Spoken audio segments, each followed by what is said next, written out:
Hi అందరు ఎలా ఉన్నారు? బాగున్నారా friends? Hi, welcome to our channel Shajida Begum cooking vlogs. ఛానల్ని సబ్స్క్రైబ్ చేయని వారు ఉంటే సబ్స్క్రైబ్ చేసుకొని బెల్ ఐకాన్ని ఆన్లో పెట్టుకోండి. వీడియో నచ్చితే లైక్ చేసి కామెంట్ చేయండి ఫ్రెండ్స్. టుడే మినీ వ్లాగ్ వచ్చేసి ఫిష్ కర్రీ. ఈ ఫిష్ కర్రీని నేనైతే నా స్టైల్లో ఎలా చేస్తానో మీకు చూపిస్తాను, ఈజీ అండ్ సింప్లీగా. అండ్ ఫిష్ని బయట నుండి తీసుకొచ్చినప్పుడు అక్కడ క్లీన్ చేపిస్తారు, బట్ మనం కూడా ఇంకా క్లీన్ చేయాలి. సాల్ట్తోని క్లీన్ చేశాను, ఓన్లీ సాల్ట్తోని అలా పీసులన్నిటిని తిప్పేసాను. అప్పుడు దాంట్లో ఉన్న వేస్ట్ అనేది పోతుంది. ఇలా మళ్ళీ వేరే బౌల్లో తీసుకొని వాటర్తోని క్లీన్ చేసుకోవాలి. వేరే బౌల్లో యాడ్ చేస్తున్నాను పీసులన్నిటిని. ఇప్పుడైతే మనం వాటర్తోని మళ్ళీ ఒకసారి క్లీన్ చేసుకుందాం. ఇలా 3-4 టైమ్స్ క్లీన్ చేస్తే అవి అంతా పోతే వేస్ట్ వాటర్ కర్రీ చాలా టేస్ట్ వస్తుంది. ఒకసారి ట్రై చేయండి ఫ్రెండ్స్. బాగా కడగండి నీట్గాను. ఇలాగా వాష్ చేస్తున్నాను వాటర్తోని. ఇవి మళ్ళీ వేరే ఒక మనం బౌల్లోకి తీసేసుకుందాం కడిగేసిన తర్వాత.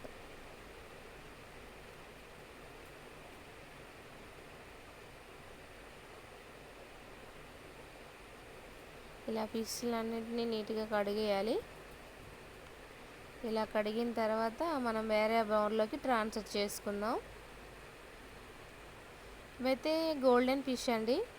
నాకు గోల్డెన్ ఫిష్ అంటే చాలా ఇష్టం, అందుకే నేను దీన్నే కర్రీ చేసుకుంటాను ఎక్కువ. అండ్ చాలా టేస్ట్ ఉంటుంది కర్రీ. అండ్ మీరు ట్రై చేసి ఎలా ఉందో నచ్చితే ఒక లైక్ చేసి తర్వాత వీడియో కింద కామెంట్ చేయండి, మర్చిపోవద్దు ఫ్రెండ్స్. అని ఇలా నేను వేరే బౌల్లో ట్రాన్స్ఫర్ చేశాను. ఇలా నేను 3-4 టైమ్స్ అయితే క్లీన్ చేశానండి. అయితే ఇప్పుడు దీంట్లోకి అయితే మసాలాలు యాడ్ చేసుకుందాం. పసుపు, మళ్ళీ కొంచెం అల్లం పేస్ట్,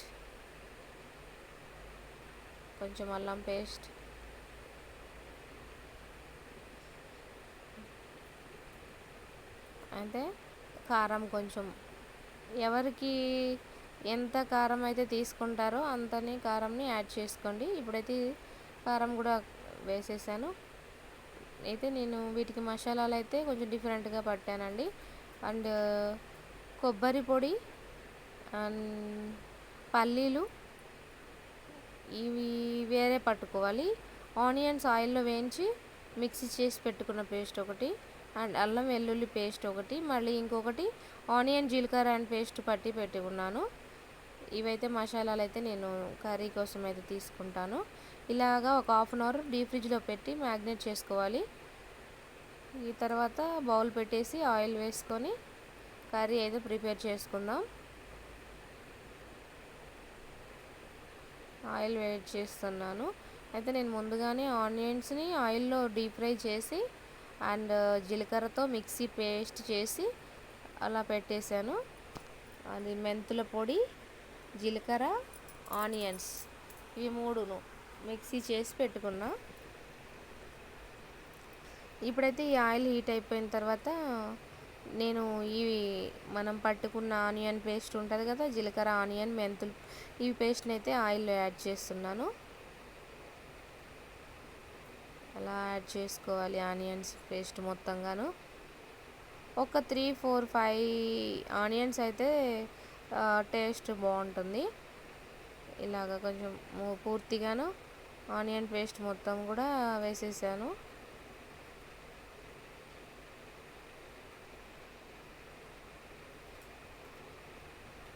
ఇప్పుడు ఒకసారి కలుపుకుంటానండి. ఈ ఆనియన్ పేస్ట్ మొత్తం పచ్చివాసన పోయేలాగా మనమైతే కలుపుకుంటూ కర్రీ చేసుకుందాం, కొంచెం సేపు కుక్ చేసుకుందాం. ఇలా కొంచెం పచ్చివాసన అయినా నేను ఆల్రెడీ వేయించి పెట్టాను, అయినా కూడా కొంచెం సేపు ఆయిల్లో అలా కుక్ చేసి అల్లం పేస్ట్ కొంచెం మళ్ళీ ఫిష్కి యాడ్ చేసినాక మనమైతే కొంచెం ఉంచాను కదా, అది ఇందులో మళ్ళీ ఆనియన్ పేస్ట్లో యాడ్ చేస్తున్నాను. చూడండి, ఇలాగా కలిపేసేసేయాలి. సిమ్లోనే, లో ఫ్లేమ్లోనే కుక్ చేసుకోవాలి. అల్లం పేస్ట్ ఎప్పుడైనా వేయగానే అవి మాడిపోతుంది బౌల్ అనేది, అందుకోసమనే సిమ్లో పెట్టి కుక్ చేసుకోవాలి. కొంచెం పసుపు యాడ్ చేశాను.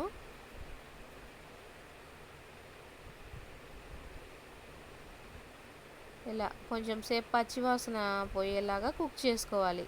ఇప్పుడైతే మ్యాగ్నేట్ చేసి పక్కన పెట్టుకున్న ఫిషెస్ని మొత్తంగా ఆయిల్లో వేసేసి చింతపండు రసం యాడ్ చేసేసి ఒక 10 ఆర్ 15 మినిట్స్ హై ఫ్లేమ్లో కుక్ చేసి లాస్ట్లో మసాలా పొడి, గరం మసాలా యాడ్ చేస్తే అంతే అయిపోయింది. లైక్